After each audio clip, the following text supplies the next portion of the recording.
What's up, people? I am back for another video. Today, I am reviewing Executive Decision, which came out in 1996. A very underrated action flick with Kurt Russell, Steven Seagal, Halle Berry. Pretty good cast. Oliver Platt, who was also in Lake Placid, another movie I reviewed a year ago. But pretty much, it's Die Hard on a plane. Terrorists take over a plane, and David Grant, played by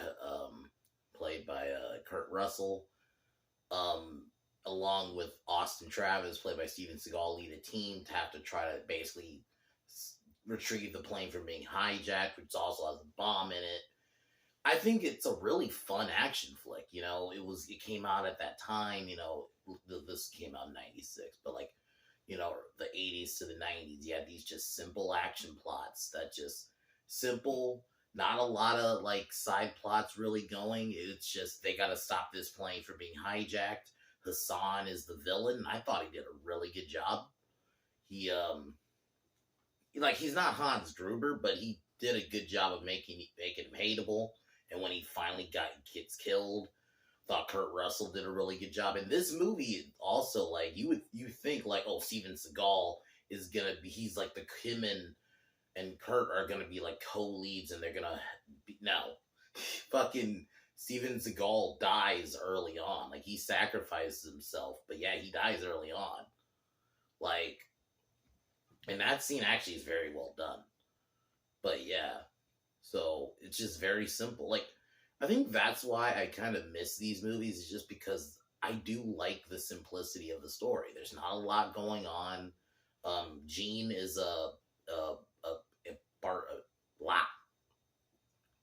she works in the plane, so she's like the regular kind of character of the movie, and I thought she does her job well. She also helps Grant when she realizes he's an agent, and yeah, fun action flick. I definitely recommend it. Probably give it an 8. Awesome movie.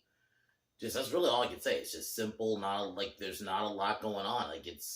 They have to stop the terrorists. I love movies like that. Just kind of keep it simple. Tomorrow I will be doing the first Texas Chainsaw Massacre. I'm probably gonna actually watch that probably after this video. But yeah, just fixing the camera. But the first Texas Chainsaw Massacre, which in my opinion, I think Halloween '78 is my favorite slasher. That first Texas Chainsaw is pretty fucked up. It's almost a snuff film, the way they shot it.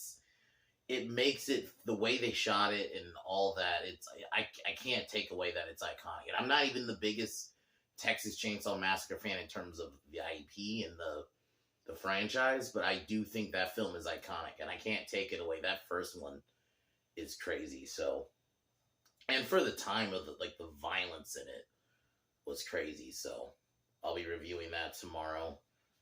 Probably be early in the day at some point, but yeah. And besides that, gonna hold on really quick. I guess I'll start on the review while I pack this. But Executive Decision opens up with Austin Travis trying to nab a terrorist. We get a cool action scene in the beginning, and the raid was botched, and it was just this scene's done to kind of give us a bit of background on what's going on. Then Hassan and his men hijack the plane. I also feel like this movie is paced really well, because it goes from that scene into pretty much everyone getting on the plane. We meet Jean and her co-workers who work on the plane. Because she's a flight attendant, and but when that happens,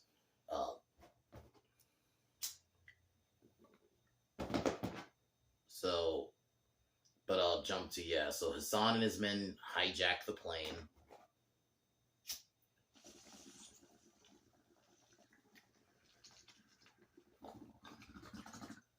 And they, because Hassan's demands are he wants his leader Jaffa to be released, who was captured earlier in the movie. So the president, or I think it's the vice president, sets a meeting and because he wants to figure out how he can stop these terrorists. So Austin Travis suggests him and his men get in a jet and attach it to the plane so they can try to nab the terrorists. And this is where we meet Kurt Russell. And initially, like, the team doesn't really trust him, but they decide, yeah, they're going to get on the plane because they think, because I think David suspects that Hassan has other motives. He doesn't think this is just a simple, like, he just wants his old leader back. So they get ready to get on the plane. This is where we meet the team. We meet John Leguizamo, who, fuck him as a person, but I thought he actually is a pretty decent character in this. You know, he's a standard military character. We have B.D. Wong, who you might recognize from Jurassic Park as or the actor who plays B.D. Wong from Jurassic Park. Joe Morton's in it, who, you know, so pretty good cast in general. So they have to get on the plane. The team kind of gets to know each other. While this happens, like Hassan, it kind of cuts back to like Hassan taking over the plane. And I thought Hassan plays a pretty good bad guy. Like, you know, he's your standard, like, kind of terrorist villain, but I thought he works, you know. He has his motives, and he's just a bad guy. He's a simple terrorist. He's not like, he has, like, some backstory or anything like that. It's just a simple, I'm a terrorist. That's it. You know, there's nothing wrong with that. There's nothing wrong with just being a villain that has a simple motive, you know. But I'll just spoil, his real motive is he has a bomb and he plans to blow up the plane. So, the team gets ready to load up on the plane. They're like under the plane so they can try to disarm the bomb. And things go wrong, and because there's too much turbulence because the jet's laying it down. And this is where we get the scene where Steven Seagal sacrifices himself. And it's crazy because, yeah, you think going in, especially probably the marketing at the time, they definitely probably marketed, it's going to be Kurt Russell and Steven Seagal kicking terrorist ass. And it's you do kick terrorist ass, so that part was true, but it's not Steven Seagal. He dies early on, because even by this point, I think, Under Siege had already come out, so Steven Seagal was like known as the lead by this point. So for him to get killed off very early on, because I think he gets killed like at least, I didn't look at the time when I was watching it, but I'm thinking like at least, it was definitely before an hour in. I know that. So it's crazy like how early on he gets killed. So, and the team you're left with is pretty good. So now they have to try to disarm the bomb. And like the senator, because there's also a senator on the plane that the terrorists take hostage and use him as leverage. And they release Jaffa, and Jaffa's on a 747 way back, but it ends up getting shot down.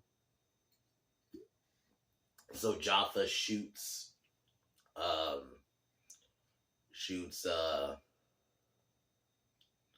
senator, and yeah, like that's what I mean. Like, it's just bad guy doing bad guy things. It's like why one of the reasons I do like simple action movies like this. They just keep it simple. You know, they're like, even just your other characters, they don't go too into backstories or spend an hour on these extra plots or anything. It's just, the main point is we got to stop these terrorists and we got to stop the bomb. And Joe Morton's character ends up getting injured, and he's like the bomb expert. So he has to coach Oliver Platt, who's like he's like a tech guy. He's like the tech guy of the movie. He's really good with like tech. So he has to basically be the guy to help disarm the bomb. So that's what they're doing. While David poses as as a a flight, as like a customer in the flight, as a hostage, and he inadvertently lets Gene know he's a cop. Like he's like I think he's CIA. He's an agent. I'll just say that he's an agent, and she basically has to try to help him, locate and she has to like help him, throughout the plane and like locate stuff, while like she's under suspicion. But yeah, like I think why this movie just simply works is just, and with movies like this, yeah, I'm not gonna be super restrictive and say like, oh, it's because there's not a lot to say. Like besides, yeah, it's good, it's a fun action flick. I really like the plane setting. I like the whole isolated aspect, and in general, I like when movies are like, we're gonna only be on mainly one location. Granted, they do cut back and forth between like the senator and some shots up, outside the plane. But largely, yeah, a lot of this movie is on a plane. Well, at least once we get to the point where we're on the plane. Yeah, most of this movie's on the plane.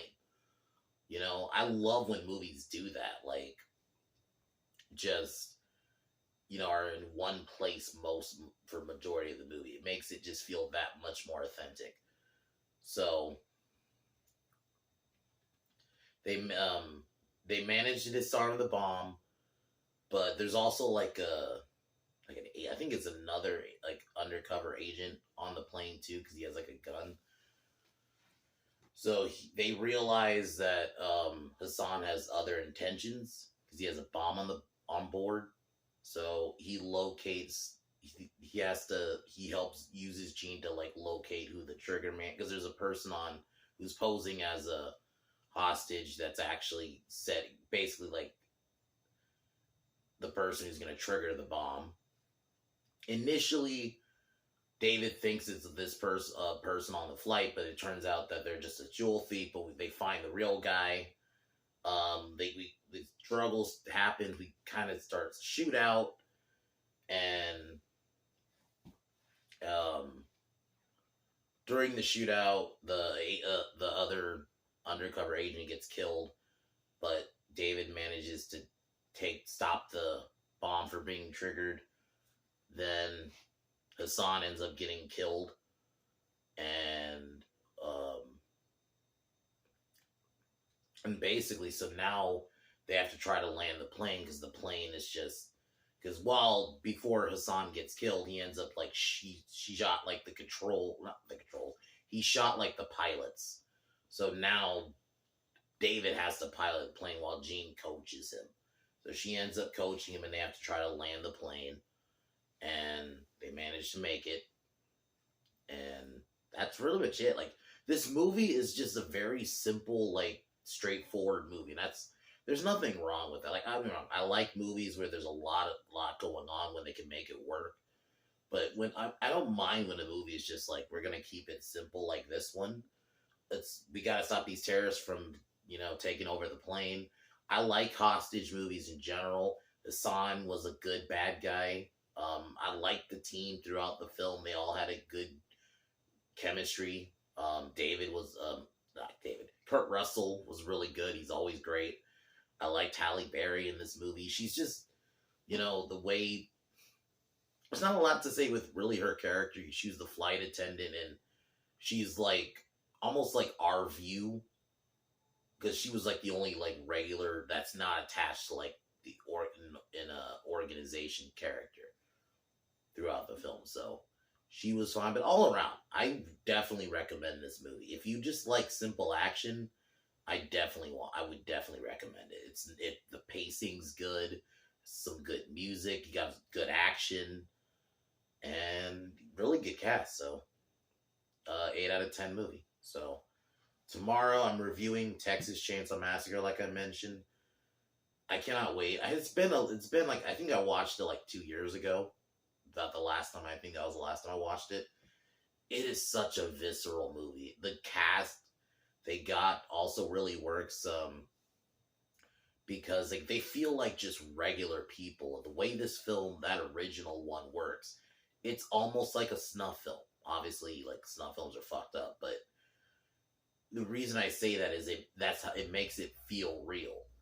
And it must have been crazy, like watching back in 1974 and just seeing like, yeah, that like. So I can't wait to talk about that more.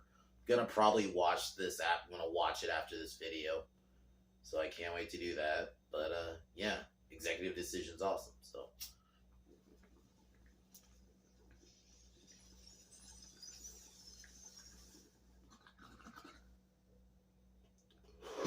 but as usual,